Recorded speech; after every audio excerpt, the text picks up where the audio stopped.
This is Lewis Ritson and you're watching Sport Icons. Now apparently this has been a bit of a secret and I've been flapping my lips over the past few weeks that Mtchroom Boxing are returning to my home city of Newcastle upon Tyne on April the 4th, headlined by Lewis Ritson. Hey-ho, I didn't know, nobody told me I shouldn't say anything, but I have. Is what it is, but now it's official, alright, that Hearn and Mtchroom Boxing, Sky Sports and DAZN will be returning to Newcastle upon Tyne at the Metro Radio Arena, the Newcastle Arena, the Utilita Arena, whatever arena you want to call it. Either way, the arena that's just down the bottom of the road from my house. So excellent stuff. Now before we get into it, I'm sure Mtchroom won't be too happy about me saying this, but ayo, it is what it is. That if anybody wants tickets, why on earth would you want to go online and buy tickets and pay the booking cost, the postage and packaging, all that kind of stuff? Hit me up and I'll send you in the right direction of any of the fighters on this card. Literally any of them. Okay, I'll send you in the right direction of any of the fighters where you can go pay £40 and get a £40 ticket. Go pay £100, get a £100 ticket. However, which one you want without any extra fees. Get an autograph while you're there. Get a selfie with them. Just do that. Hit me up, all right? And not just for this one as well, February 29th with MTK Global as well at the Eagles Arena. Again, hit me up, all right? Or send me a message over on my website. Use a contact, all right? And I'll get you your tickets. Now, this headline is by Lewis Ritson, the Sandman. He'll be taking on former IBF World Lightweight Champion Miguel Vazquez. Very tough fight for Lewis, but one that I think that Lewis will win, whether it be on points, whether it be by stoppage. Lewis Ritson, he can probably knock out most heavyweights. This guy is very, very heavy-handed, but as he showed in his last fight against Robbie Davis Jr., which was a hellacious fight, brilliant fight, love that one, where he's got a lot of skill, a hell of a lot of boxing savvy as well, and he's going to need it for Miguel Vazquez. A Mexican fighter, he's got 51 fights under his belt. Some of you guys and girls may have heard of him before, or seen him before, especially if you follow British boxing. He's got a couple of losses, one to O'Hara Davis and the other one to Josh Taylor. So you may well have seen him fight either one of those guys. Now, it's going to be a tough fight. Vazquez does have 51 fights under his belt, but as I said, because he's from Mexico, a lot of these guys and girls, they start very, very young, and then he's pad up their resume real quick. They seem to be fighting every other week. Okay, so that's why he's got so many fights. So Vazquez, maybe he could old man Lewis Ritson, but personally I don't think so. I think Ritson, he'll quickly figure him out, and as soon as he gets him trapped, he'll just unload and potentially stop Vazquez. Or at least that's what I'm hoping for. Anyway, Lewis Ritson, as I said before, is one of my favourite fighters, and I'll be supporting him all the way.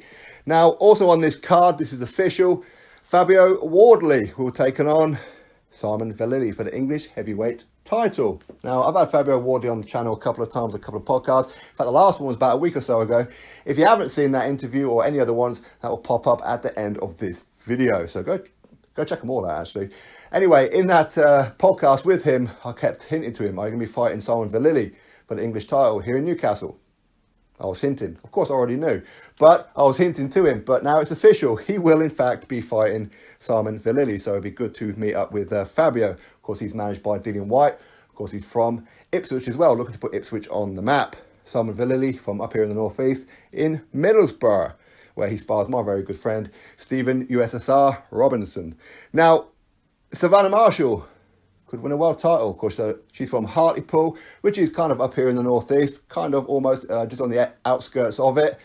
But listen, they hang monkeys in Hartlepool. What do you want? All right, it's true. Go check it out. They thought that these monkeys were French spies and they hung them because they wouldn't speak. Anyway, Savannah Marshall looking to become WBO world champion by defeating current champion Giovanna Perez. Now, I'm not going to pretend to you that I've ever heard of Giovanna Perez. I haven't. But either way, I'm picking Savannah Marshall. She's the real deal. She's going to become world champion following the likes of Terry Harper and many others, Katie Taylor, etc., etc. So big up to Savannah Marshall. Also on this card, my very good friends, the Benwell Bomber, Joseph Laws, and of course, Thomas Patrick Ward. Thomas Patrick Ward will be the next world champion from here in the northeast. Mark my words, you put me in the ring, they would never out-tear any of them. You may disagree with me, but you'll ultimately see that I'm right. He will knock them all over. He'll not only win a world title, but he will unify and become undisputed, move up and do it again. Thomas Patrick Ward is the real deal, currently 29-0. The Benwell Bomber, my neighbour. Colourful character, very, very colourful character. Love Joe Laws. Outstanding person, really, really is.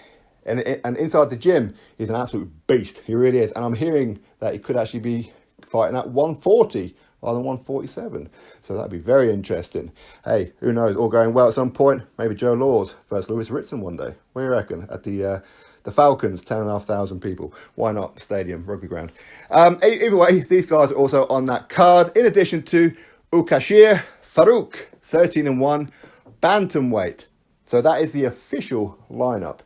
Now, Eduardo, Mr. Hearn, listen to me, okay?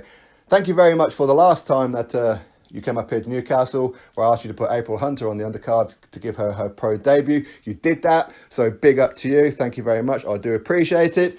Now I need another solid from you. Contact me, and of course I'll sort out your full card for you. I'll make it absolutely popping for you, so people turn up to the arena early rather than just the main event. All right, I want you to put on there heavyweight Ivan Drago, Stephen Robinson. I'm sure he's on the card. Fantastic fight. I love that guy. April Hunter, let's put her back on there as well. Rob Ismay, Mark Taylor, Chad Ellis, Lawrence Osueki, Adam Gear, Michael Webster, Bazzy Razak, Thomas Hodgson, pro debut. Let's put him on there as well, and so forth. I can't think of everybody's name. Anyway, hit me up and I'll get you the list, Eddie, all right? Listen to me. Uncle Sport and Icons, all right? Listen to me. Now, I am hearing also, maybe I heard wrong, or maybe Adam Smith got it wrong when he was interviewing with Michael Powell from Boxing UK. He mentioned about Callum Johnson being on this card. But of course, maybe he got confused with the Josh Taylor one against Avanesian. Maybe, so don't hold my toes to the fire if Callum Johnson is not on this card. But if he is, awesome. Of course, I've met Callum Johnson before. Real nice lad. He's been on the channel on that before as well, so that'd be great if he's on the card. And Eddie, also, if you wouldn't mind, would you mind putting on Joshua versus Pulev on the undercard as well? You can put it at chief support if you want. We'll have Dillian White versus Povetkin on there. Kell Brook, Amir Khan. Why not? All right. Anyway, just a couple of suggestions. Drop your thoughts below. Click thumbs up. Subscribe. Remember, hit me up for tickets. Catch you all on the next one.